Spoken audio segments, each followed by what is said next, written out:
All right, we're live now. Hi, dear UD family. I'm glad to be hosting another interview series with a new guest, Zafar Shamsutdinov. He's an IT professional based in Dubai. He's a highly educated man with a business degree from Trent University in Ontario, Canada. He has rich professional experience in business, sales, and information technologies, and he would like to share his knowledge with us today.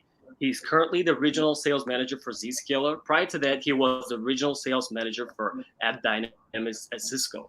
Used in more than 185 countries, Zscaler operates the world's largest cloud security platform, protecting thousands of enterprises and government agencies from cyber attacks and data loss.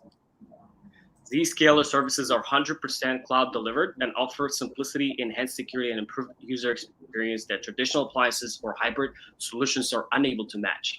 In our conversation, we'll talk about his journey abroad, his professional legacy, his involvement in diaspora communities, being a sales manager in information technologies, and also his secrets to success. And we'll also be answering to some of the questions that we received from our audience. Assalamu alaikum, Zafar again. Welcome to our interview series. Glad to see you. How are you? How's the weather in Dubai? Walaikum assalam, Hassan. Thank you very much for inviting me to be your guest. The weather in Dubai is as sunny as it can get. It's very good. How about Awesome, you? awesome. All right. I'm good. I'm based in New York, as you know. It's a nice weather. It's a little cloudy.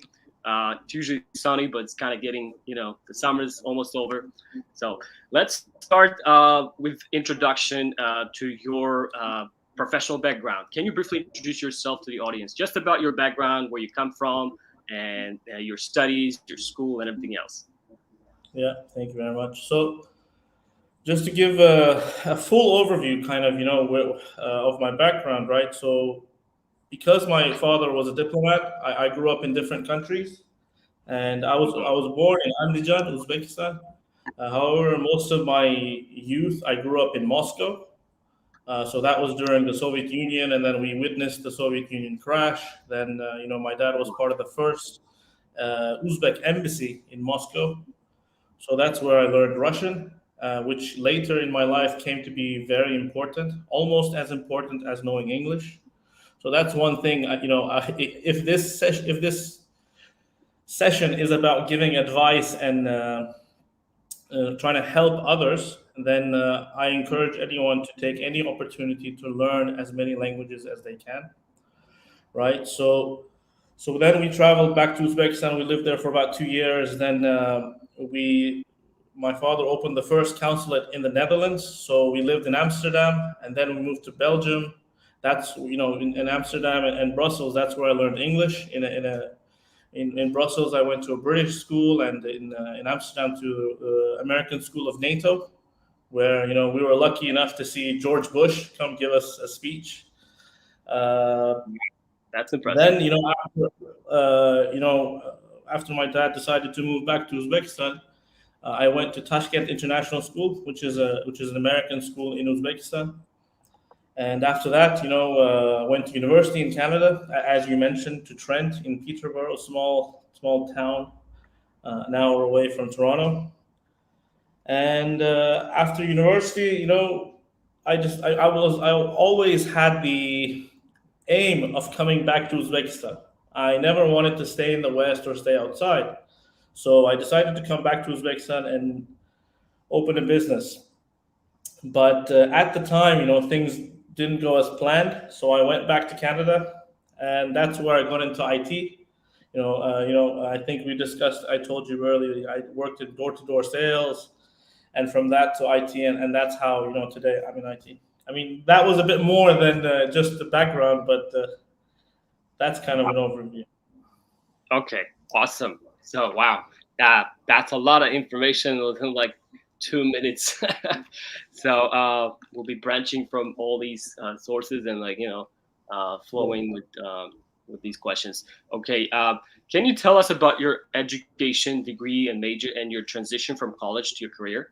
How did it happen? Yeah, How your decision making process, your value determination, your perspective yeah. as a young individual? How did it happen? Well, A lot of the times, especially in our culture, our parents decide what degree we should study, what field we should go into.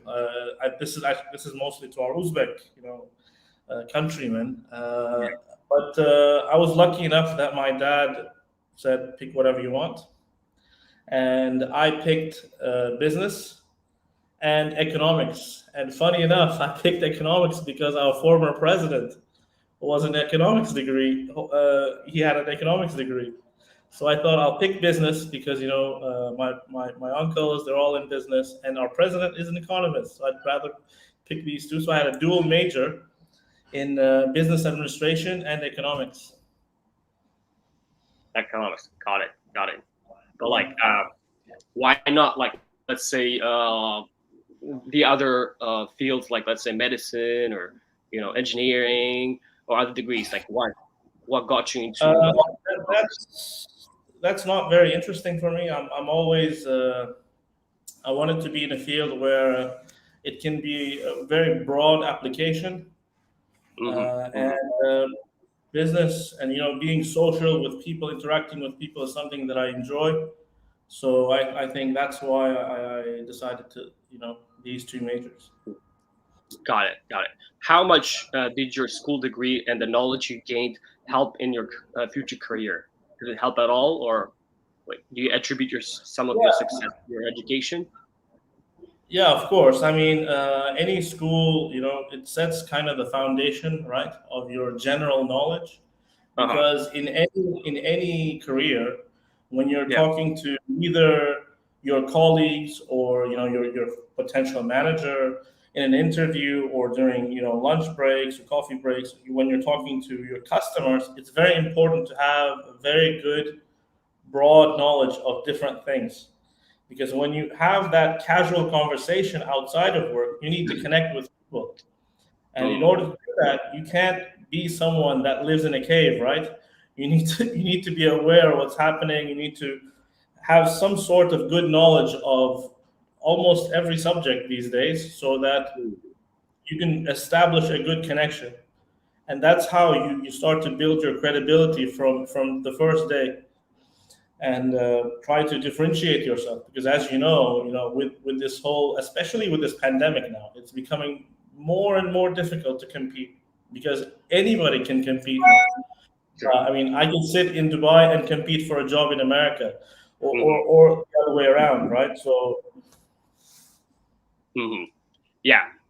Yeah. Sounds good. And there's a lot of gurus nowadays uh, who like claim that college education is getting more obsolete and it's useless, and you better focus on just one niche and grow in that field. What is your response to that kind of comment?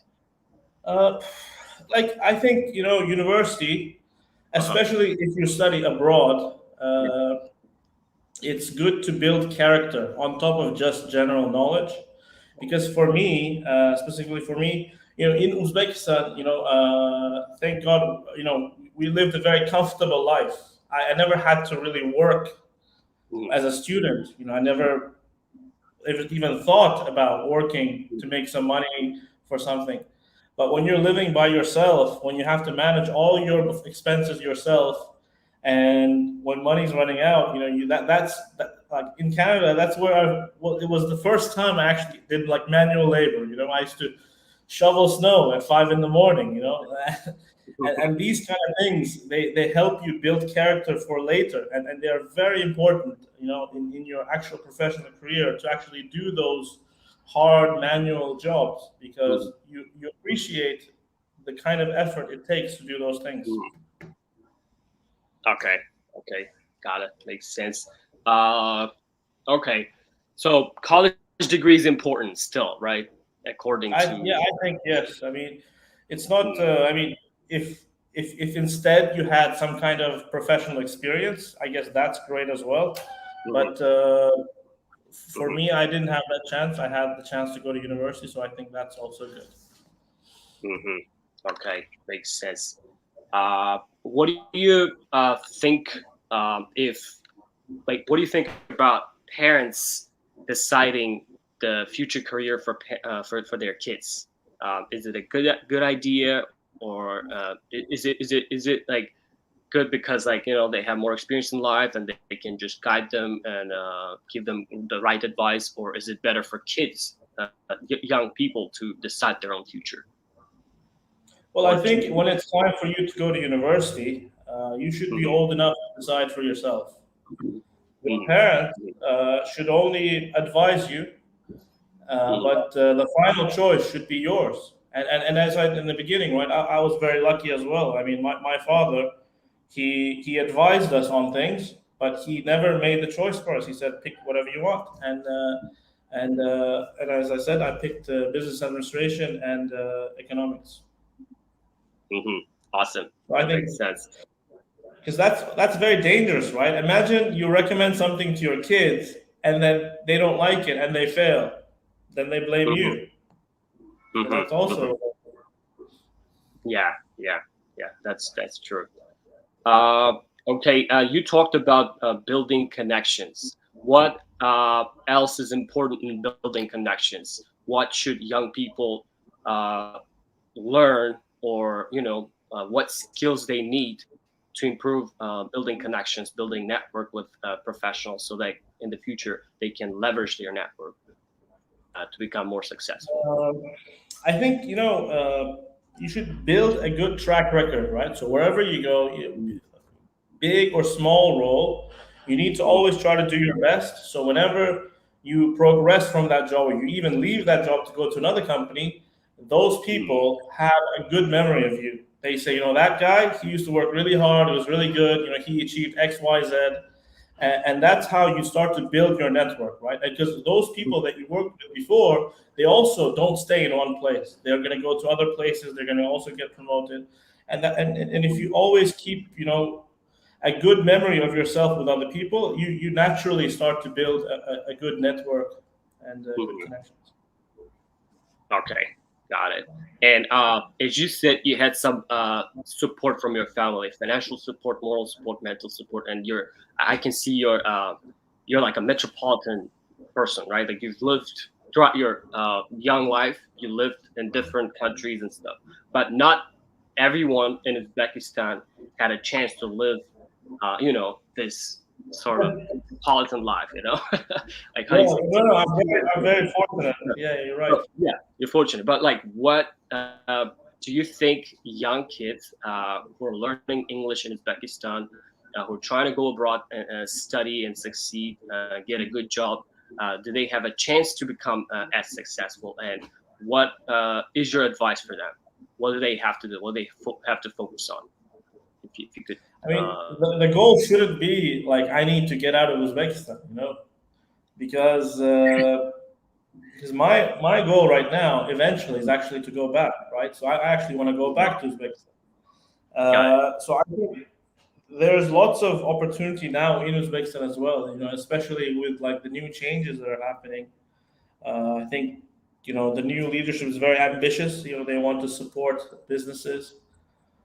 Uh-huh. Uh, like the goal shouldn't like as I mentioned, the goal shouldn't be to leave Uzbekistan. The goal should be if you want to study somewhere abroad, fine, go study abroad, get some experience. But I think another thing why I wanted to do this interview because Mm, I meet a lot of Uzbeks abroad, especially when I was in Canada, and they almost forget about their home country because they become fully American, fully Canadian. Uh, but I don't think that should be the case. I mean, if you're doing well in a foreign country, you should uh-huh. use those funds to actually help.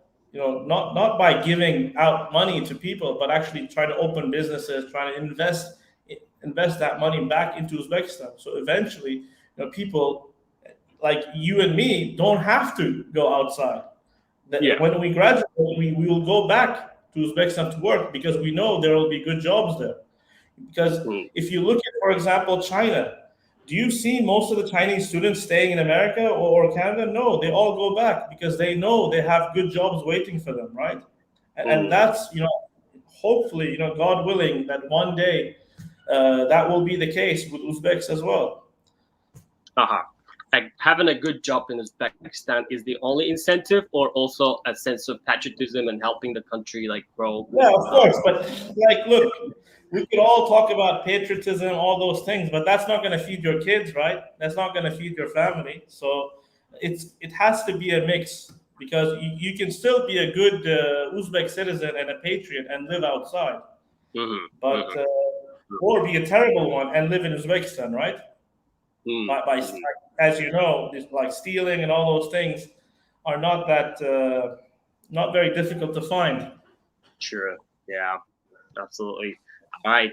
Let's switch gears. And where do you stand in terms of your career today? Your job place, years of experience, and your future vision for your career. Yeah.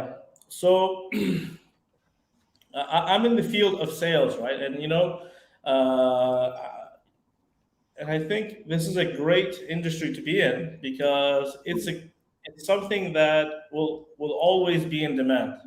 Hmm. Because as you see with this whole digital transformation and everything, a lot of jobs are being kind of becoming obsolete, right? Yeah, that's true. But the art or the science of sales or something, I think will be always relevant. And I Uh-huh. started sales from like the bottom, right? I used to literally have a little folder in my hand. They used to give me a street in Toronto, in Canada, and say that this is your street.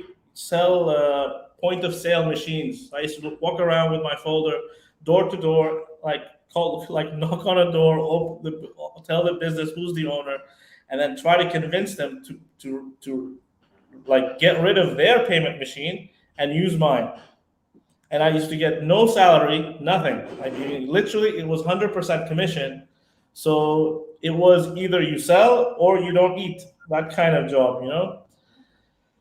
But then, luckily, the fact that I think it was great that I was in Canada, because this was during the summer and literally the winter was coming, and winter in Canada is very cold. So I started looking for a job somewhere indoors, and I was able to find a job, an IT job in a company called CDW. Mm. So that was, I think, a very lucky point in my life. And CDW had a whole academy. They used to hire junior people and used to make them go through their own university. And Mhm. you if you pass the test, you go to the next level. So there's a 3 months test.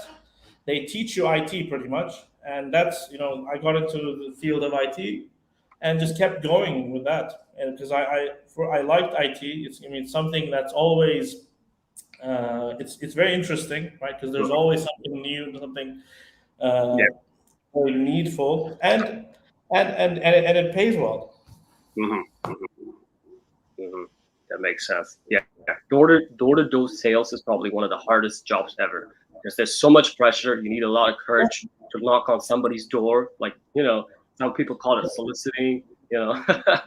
So I've Yeah, done some cold calling jobs, but cold calling is hard. Is much harder than any other job. But compared to door-to-door sales, it's much less challenging, I would say. yeah, You don't know the it is person, you can call them. I've ever done in my life so far. Oh yeah, that's Yeah, good. Yeah, that probably helped you build your character as a salesman as well, right? yeah, of course, Consulting of course, strangers. Yeah, of course. got it. Makes sense. Our UD community is all around the world, and they come from different walks of life. And we know living as an immigrant has its good and bad moments. Would love to tap into your unique story and find out how your experience has been, uh, aside from professional life, aside from your school, everything else. Let's say culturally, assimilating to new people, new countries. How hard was it to make a decision in the first place to move to a different country? Well, for me, it was very easy, right? Because that's just the way I grew up. Yeah, We used to move every couple of years to a different country. So that I think that's something that was easy for me. But and that's something that actually helped, in our sales career, right? In Because every time you move to a new country, I go to a new school, I have to find new friends, you have to yeah, learn a kind of a new language or whatnot, and yeah. that's what you need in any career, I think, because you need to be able to quickly to connect with people, establish something in common, right? And or as they call it, like establish rapport with that person. Sure. Yeah. I mean, besides, if you're talking about like your question was, what were some of the like the difficult moments, right? I mean, when you're abroad, you're by yourself, Mm-hmm. right? You have you don't have your family or someone that's nearby. I mean, when I was studying in Canada, there was I think 2 or 3 flights per week, and it used to take about 40 hours to get to Uzbekistan. Almost more than 240 hours. Like it was about 2 days it used to take, and the ticket prices were ridiculous, right? So I could only afford to go once a year. Mm-hmm. Once in Canada in the winter, I got really sick. Mm-hmm. I mean, there was nobody to take care of me, but thank God, you build a good network of good friends. So I had a friend that came and he kind of used to take care of me, bring me medication every day. I got a really bad cold, right? I mean, in Canada, and this was so that that's something that usually I don't think would happen if I'm at home. You have your mom to take care of you, but this is all by yourself. Mm-hmm. Canada is very cold is not a stereotype then, huh? No. I mean, where I used to stay, our university, it has a river called Autonomy River that passes right on like across the university. So it was very windy. So it's not just about the temperature. They call it wind chill. You know how they say it's the if you go to the weather forecast, it says -20, but it feels like -45 because there was a wind chill. So it was very. That makes sense. Got it. Awesome. And how important do you think it is to find compatriots in a foreign country? Does it help you in any way, or do you like hanging out with Uzbek compatriots if you go abroad? Like, let's say when you were in Canada, was it something that you cared about, or? When I was in university, when I came to the university, there was one girl from Uzbekistan. She was the fourth year. She was about to graduate. I mean, I met her a few times, but the aim of us going abroad is to meet new people, from different countries, from different places. Right. So I think you should focus on that and not trying to like go back home, right? Because you're trying to like by trying to find other Uzbeks, you're trying to in a way cheat, right? Because you're trying to find. You don't have to talk to them in English. You don't have to learn their culture or anything. So I think it's better to focus on trying to meet new people because you have 30 million Uzbeks back home, which you're going to go back to anyways. I mean, unless your intention is to stay in that country. For me, it was always I wanted to go back. So I know I'm going to have lots of time with Uzbeks, so I'd better focus on meeting new people from different places. Okay, sounds good. And what cultural values do you hold on to? Which cultural values are important to you? I think, yeah. So this whole cultural thing, I don't like it that much. Like especially some of our Uzbek traditions. I focus on religious values because those are more, I think, universal and can be applicable to anyone. Yeah. Some of our like cultural things, especially when it comes to like weddings and activities, are very, as you know, excessive and lead to not good things. So that's why you should focus on your religious values, which are divine by nature. So they are much more stronger than your cultural values. Got it. That makes sense. Okay. What do you like to change in the country you live in? That's one of the interesting questions that we have. If you could answer. Well, I live in Dubai, Yes. the country UAE. For me, it's been an amazing place. It's different for different people. What I don't know, like there's almost everything I want here, right? I mean, the only thing is the weather is a bit hot, but it's very convenient. My kids love it. My wife likes it. It's very close to Uzbekistan. Hmm. Only 3.5 hour flight. There's a flight every day now. So I mean, I literally went for a wedding and came back in one day once. I mean, how convenient is that? Hmm. Hmm. Got it. So Makes yes, sense. there isn't much to change. Hmm. Okay, and especially for the young generation, defining certain things when they are young is very important. I would allow you to answer some of those important questions to help young compatriots out there figuring things out. So, how do you define success? What is success? How do you measure it? Or is it money, number of achievements, the level of satisfaction, or the position you hold? What is success to you, in short? Well, I don't think that's something you can answer very shortly. So Hmm. if you allow me, I kind of elaborate. Sure, yeah, go Uh, ahead. Feel I free. think success is making sure that if you're like, making sure you've taken care of your parents, right? Making sure that you have a good stable family, right? That you educate your kids. Again, this Hmm. goes back to religious values. It is our duty as men in Islam, for example, Hmm. to take care of your parents, to take care of your family, to Hmm. educate your kids, to so Hmm. and obviously to do a good job of those things, it requires money, right? I mean, at the end of the day, Hmm. they say like money is the root of all evil. I don't agree with that, right? You need money to do good things. So that's why you work hard to make sure you get the money in order to provide a good life for your parents, for your kids, for your family. Hmm. Yeah, yeah, I agree. I And, agree. When it and if comes to if they money, are good, if they're happy, then that's, I would say, you're successful. yeah, yeah, yeah. Money provides security and also freedom of choice in life. I totally agree. And the first thing I think a lot of people, especially in the middle class, have to change is like the mindset shift of about money, freedom, and security, a job, doing business. It's very important. That's true. And how do you think? Like, what do you think are some of the attributes or skills that are a must have in order to become successful? Some of the universal traits or skills that applies to all kinds of professionals. Uh, I don't know. I mean, I can tell you for sales, for example, Okay, let's say you know, sales professional. you should have one, lots of Hmm. patience, right?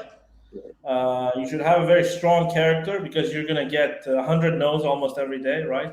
Before you Hmm. get the first yes. There's gonna be lots of like roadblocks. People are gonna doubt. They're gonna challenge you every time. And as you mentioned, before it was like knocking on doors. Now it's cold calling or sending cold emails, which is Yeah. also not that easy. You need to be very creative Hmm. because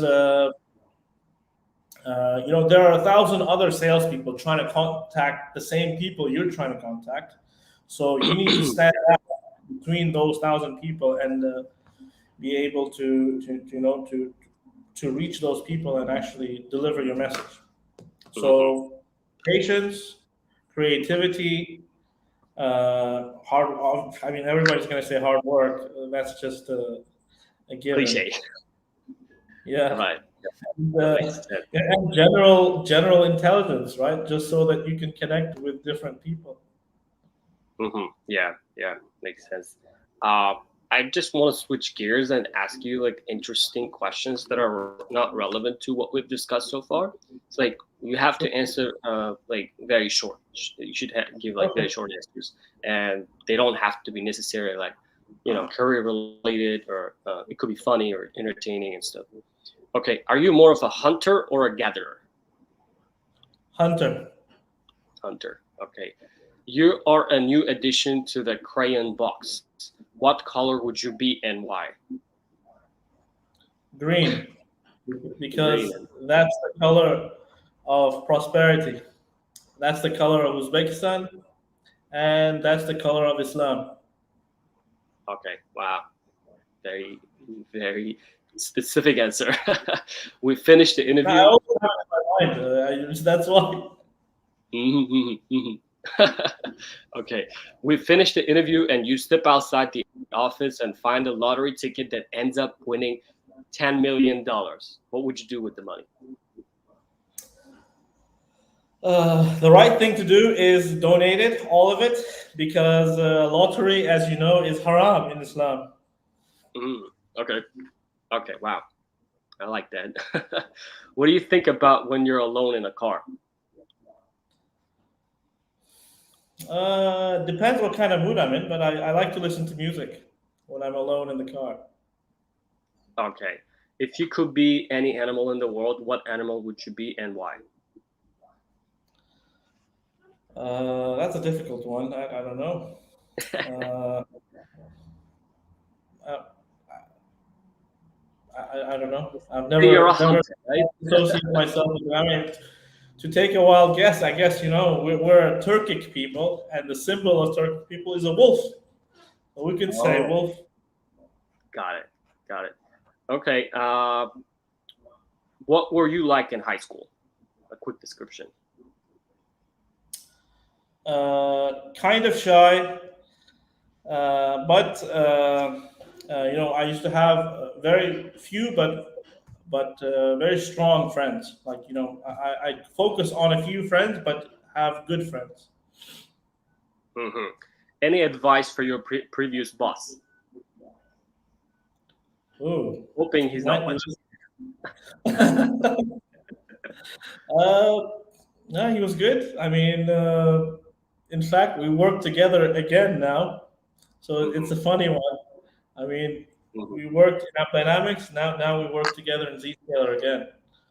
Hmm. Uh, Hmm. no, just keep doing what you're doing. Everything's good. Okay. All right. Let's throw two more questions of this kind, and we're gonna wrap up this section. Uh, let's see.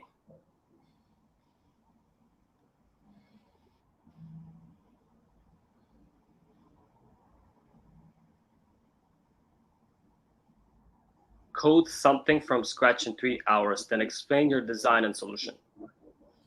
I'm sorry, what? Say that again. Code something from scratch in 3 hours, then explain your design and solution.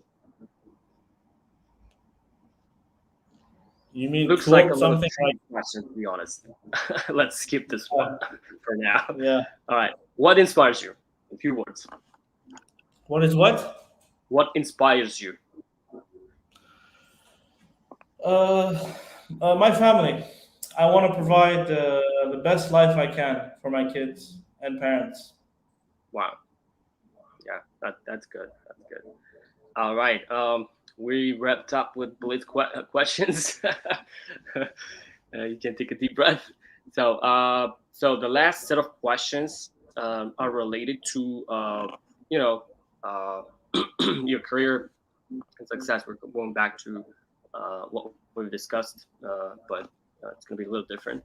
So let's say, what's the best job decision you ever made? Uh, Deciding to drop everything and come to Dubai. Wow, nice. What's the worst job decision you ever made? If you have ever made, let's say. Uh, well, so far I haven't made any bad job decision. I think. hmm That's good. That's good. What is your greatest career strength? Uh, Career strength. Career strength, let's say, could be your character, your skills, or uh, knowledge in I guess IT. it's my character. Yeah, Okay, yeah, to I connect know with it's a different combination of people. everything, but some of Yeah. your advantages. Yeah. Okay, got it. What is your greatest career weakness?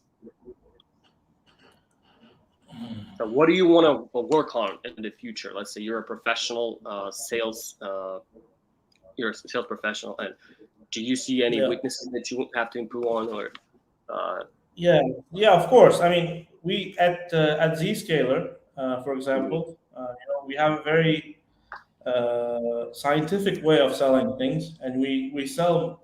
We focus on not the solution, but the customer himself, right? and to really focus on what is their like problem, what are they trying to solve. So I want to obviously be able to better capture what is their problem and to be able to articulate to them, you know, why that problem is something that's big and why it's worth solving now.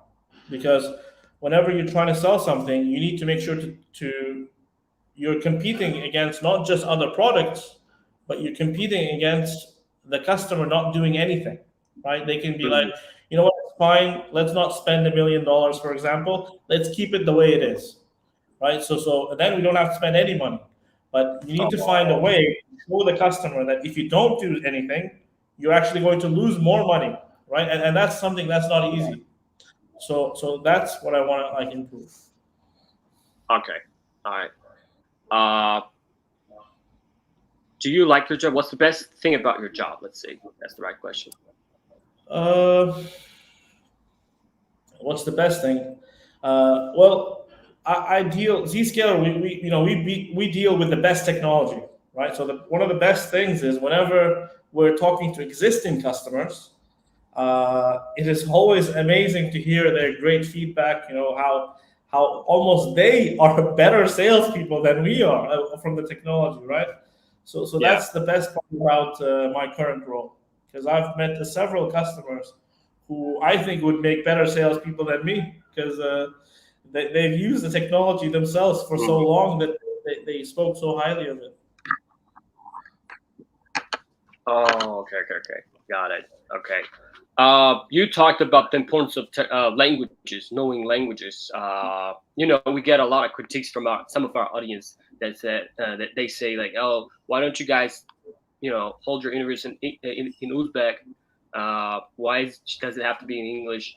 What are you guys showing off or something? Like, well, we get a lot of critiques like that.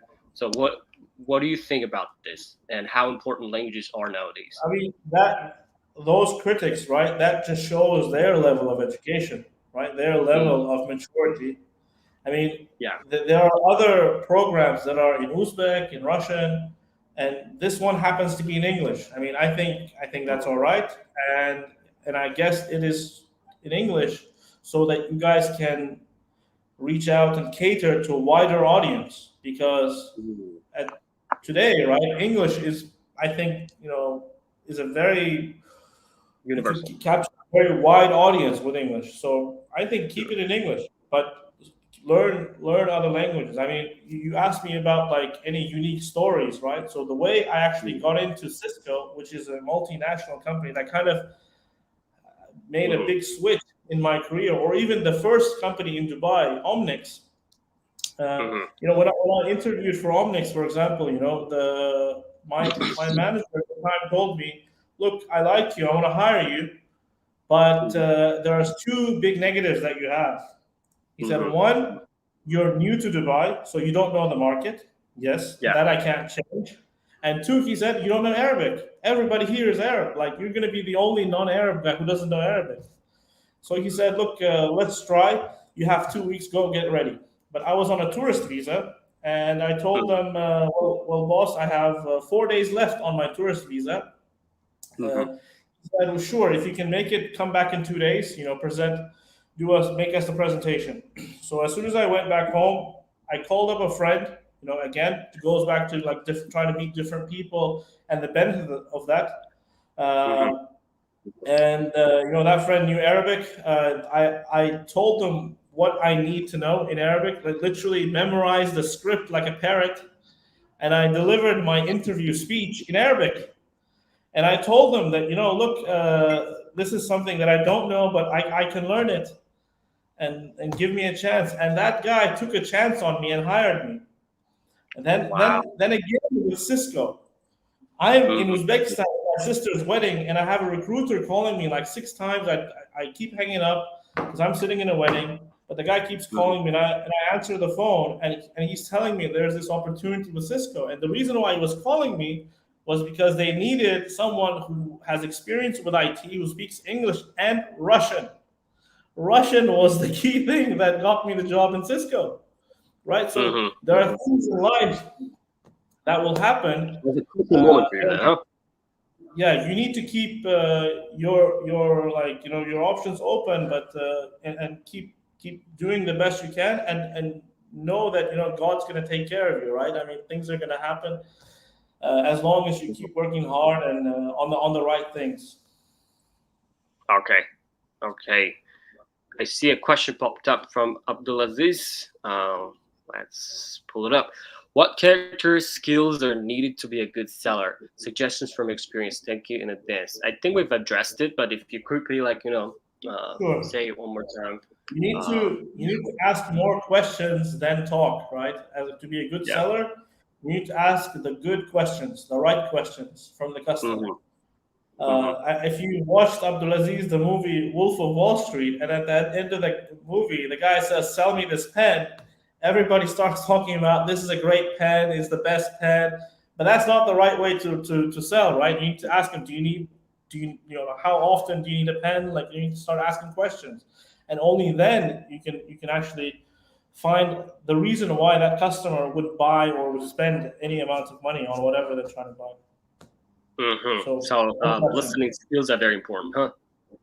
Yeah, of You course. gotta be, Yeah. yeah, you gotta be able to listen and find out what the customer wants. Got it. Okay. Wow. That's been a very interesting interview. Since your time is very limited, I'd like to wrap the interview up, and I'd like to give you a speech, the final words that you could share with our audience, maybe Sure. advice or maybe Yeah. whatever that you have in mind that you want to share. Well, yeah. First of all, Hassan, thank you so much again for inviting me to be your guest. It's very nice to meet you again. As final words of kind of like my suggestion, I don't think I'm old enough or have enough experience to really give advice, but just a suggestion. I see a lot of, especially in Dubai now, I see a lot of Uzbeks who have been in the same job for like 10 years or more, and I always tell them like there's opportunity to do better things, right? I mean, you shouldn't be Mhm. stuck in a retail job for 10 years. You should always keep looking, trying to advance. And there have been cases where where there was a guy I knew, yourself, I mean, who have not just said, okay, this is good enough for me, I'm just going to keep this job, but always look to study more and find something better, keep improving. So for Mhm. all our compatriots who are abroad, I suggest, one, don't settle for your current role. Always, obviously do the best you can in your current role, but look for something better, because more and more you're seeing our fellow like Uzbeks in very high Mhm. positions. Second point, when you do make it, when things are good, don't forget about home, right? Make sure that you invest in Uzbekistan, that that success that you've made abroad, you bring it back home, because eventually, I think it's best that we all go back home, and yeah, that's Wow. it. Wow, that was a strong statement. We should all go back home to Uzbekistan to help the economy grow, right? Yeah, I mean, I who else, man? absolutely agree. Yeah, yeah, absolutely agree. Like since the collapse of the Soviet, a lot of Uzbek people have left the country, and in search of a better life. And some of those people have managed to build themselves a decent life and a good career path and good expertise and skills in their own respective fields. Like for example, you're a great salesman. There's great professors out there teaching different like medicine, science at great universities, and I think those people are could be a great asset for the Uzbekistan's future growth. And we definitely need, and part of our mission at Uzbek diaspora is also to encourage people who live in different countries not to move back to Uzbekistan, but also kind of make a little contribution in some ways. So that we can have a hope for a better Uzbekistan. Uh, yeah, thank you so much for your time, and it was a great conversation.